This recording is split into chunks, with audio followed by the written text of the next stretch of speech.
Assalamualaikum warahmatullahi wabarakatuh. Perkenalkan, nama saya Andi Rizkula dengan NIM D0B024019. Saya dari kelas R001 Prodi Agrobisnis angkatan 2024. Di sini saya akan menjelaskan jawaban yang telah saya buat di kertas. Yang pertama, soal 1, analisis perbandingan alat visualisasi data kualitas. Yang pertama itu ada poin A, tujuan atau fungsi utama penggunanya. Yang pertama ada diagram Pareto, digunakan untuk mengidentifikasi dan memprioritaskan masalah yang paling utama, sering terjadi berdasarkan prinsip 80/20 atau 80% masalah disebabkan oleh 20% penyebab. Alat ini fokus menemukan vital few atau masalah sedikit yang berdampak besar. Yang kedua, histogram, digunakan untuk melihat bentuk distribusi, variasi, dan pola sebaran data kontinu.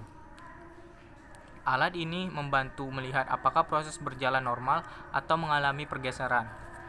Yang kedua, poin B, cara penyusunannya atau urutan datanya. Yang pertama, diagram Pareto, batang grafik wajib diurutkan dari kiri ke kanan berdasarkan frekuensi atau dampak tertinggi hingga terendah. Di atasnya dilengkapi dengan garis presentasi kumulatif 100%. Kemudian histogram, batang grafik tidak diurutkan berdasarkan tinggi, melainkan disusun berurutan berdasarkan urutan logis kelas interval data, misalnya interval waktu 10-15 menit dan 15-20 menit dan seterusnya. Kemudian soal 2, kerangka konseptual diagram sebab akibat atau fishbone.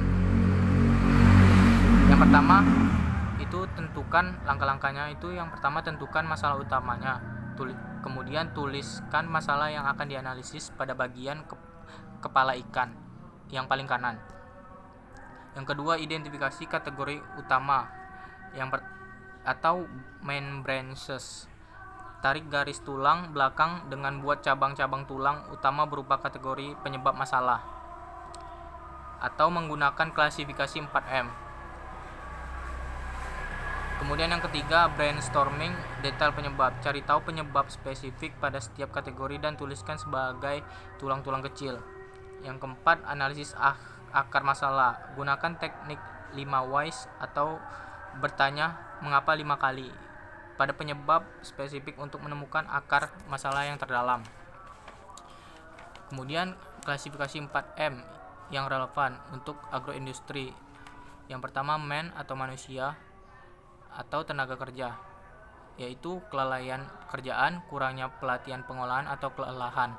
Yang kedua, machine atau mesin ataupun peralatan, kerusakan mesin pengering, alat angkut yang tidak higienis atau suhu gudang yang tidak stabil. Kemudian yang ketiga, metode proses, SOP pemanenan yang keliru, teknik pemupukan buah yang salah atau keterlambatan distribusi. Yang keempat, material atau bahan baku ataupun media, tingkat kematangan buah tidak seragam, buah mudah memar atau kontaminasi dari luar. Kemudian ada ilustrasi penerapan pada kasus kerusakan hasil panen pasca panen buah-buahan. Yang pertama, manusia, pekerja kasar melempar buah. SOP pemupukan terlalu tinggi atau metodenya. Akar masalah manusia, yang pertama, pekerja kurang hati-hati saat memetik karena dikejar target waktu. Yang kedua, akar masalah mesin, keranjang kayu yang digunakan memiliki permukaan kasar sehingga melukai kulit buah. Yang ketiga, akar masalah metode, cara menyusun buah selalu tinggi, membuat buah di lapisan bawah tergencet. Yang terakhir, akar masalah material, buah dipanen saat terlalu matang sehingga lebih sensitif terhadap benturan fisik. Yang ketiga, soal ketiga, tahap A, penyusunan prioritas masalah, diagram Pareto, tabel ranking dan presentasi kumulatif data diurutkan dari frekuensi terbesar ke yang terkecil. Yang pertama itu ada tekstur keras, frekuensinya 42, presentasinya 36,21% dan kumulatifnya 36,21%. Yang kedua warna gosong, frekuensinya 31, presentasinya 26,72%, kemudian kumulatifnya 62,93%. Kemudian yang ketiga rasa tidak manis, frekuensinya 19, presentasinya 16,38%, kemudian kumulatifnya 79,31%. Yang keempat kemasan bocor, frekuensinya 14, presentasenya 12,07%, kemudian kumulatifnya 91,38%. Yang kelima berjamur, frekuensinya 7, presentasinya 6,03%, kumulatifnya 97,41%.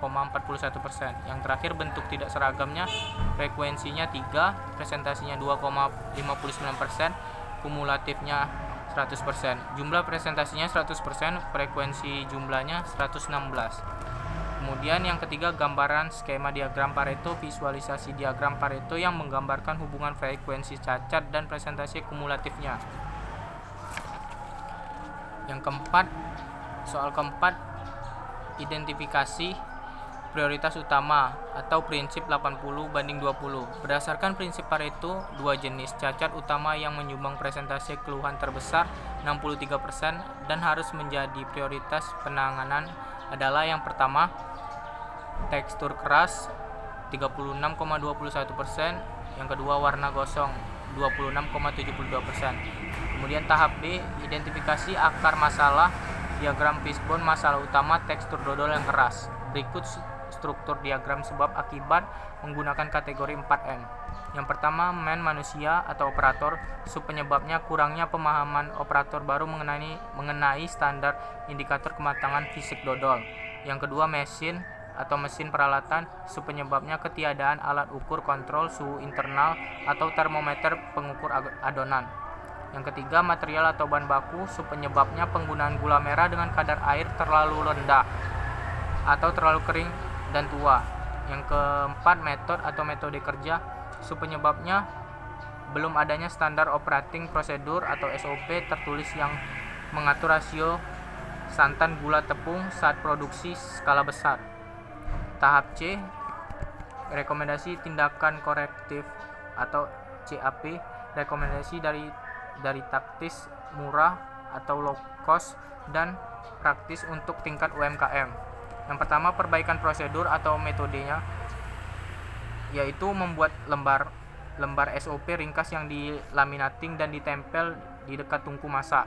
Yang kedua, pengembangan SDM atau manusianya, mengadakan pelatihan praktis antar sama kerja dari senior maupun junior mengenai pengenaan titik kritis kematangan. Yang terakhir, kendali input atau material, yaitu memperketat seleksi fisik gula merah dan tepung beras dari supplier. Gula merah harus memiliki tingkat kelembapan yang seragam. Baik, sekian dari penjelasan jawaban yang saya buat di kertas. Kurang lebihnya saya mohon maaf. Saya akhiri. Wassalamualaikum warahmatullahi wabarakatuh.